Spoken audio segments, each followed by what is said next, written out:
اور اس طرح ہم نے لوگوں کو ان سے باخبر کر دیا تاکہ وہ جان لے کہ اللہ کا وعدہ سچا ہے اور یہ کہ قیامت کے آنے میں کوئی شبہ نہیں۔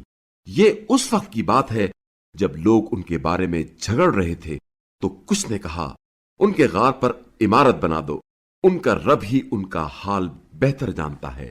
جنہوں نے ان کے بارے میں غلبہ حاصل کیا وہ کہنے لگے ہم ان کے غار پر ضرور ایک مسجد بناتے ہیں۔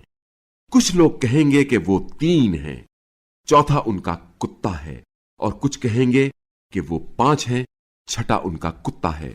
یہ سب دیکھے بغیر اندازے لگا رہے ہیں۔ اور کچھ کہیں گے وہ 7 ہیں اور 8واں ان کا کتا ہے۔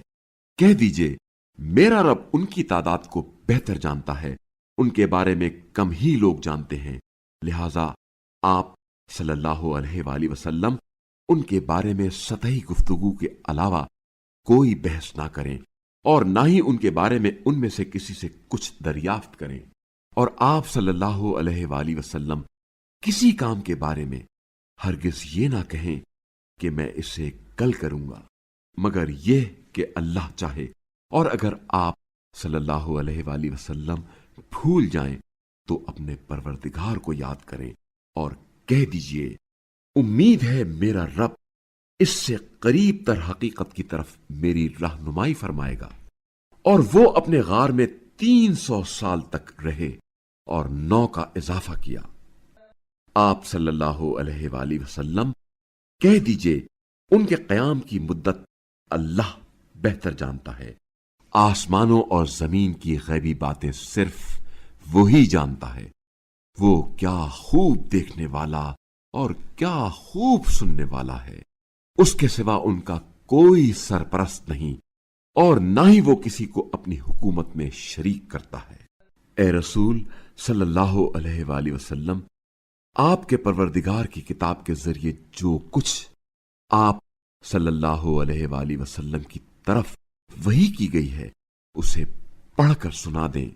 کوئی اس کے کلمات کو بدلنے والا نہیں ہے اور نہ ہی آپ صلی اللہ علیہ وآلہ وسلم اس کے سوا کوئی پناہ کی جگہ پائیں گے۔ اور اے رسول صلی اللہ علیہ وآلہ وسلم، اپنے آپ کو ان لوگوں کی معیت میں محدود رکھیں جو صبح و شام اپنے رب کو پکارتے اور اس کی خوشنودی چاہتے ہیں اور اپنی نگاہیں ان سے نہ پھیریں۔ کیا آپ صلی اللہ علیہ وآلہ وسلم دنیاوی زندگی کی آرائش کے خواہش مند ہیں؟ اور آپ صلی اللہ علیہ وآلہ وسلم اس شخص کی اطاعت نہ کریں جس کے دل کو ہم نے اپنے ذکر سے غافل کر دیا ہے اور جو اپنی خواہشات کی پیروی کرتا ہے اور اس کا معاملہ حد سے گزرا ہوا ہے۔ اور کہہ دیجئے حق تمہارے پروردگار کی طرف سے ہے، بس جو چاہے ایمان لائے اور جو چاہے کفر کرے۔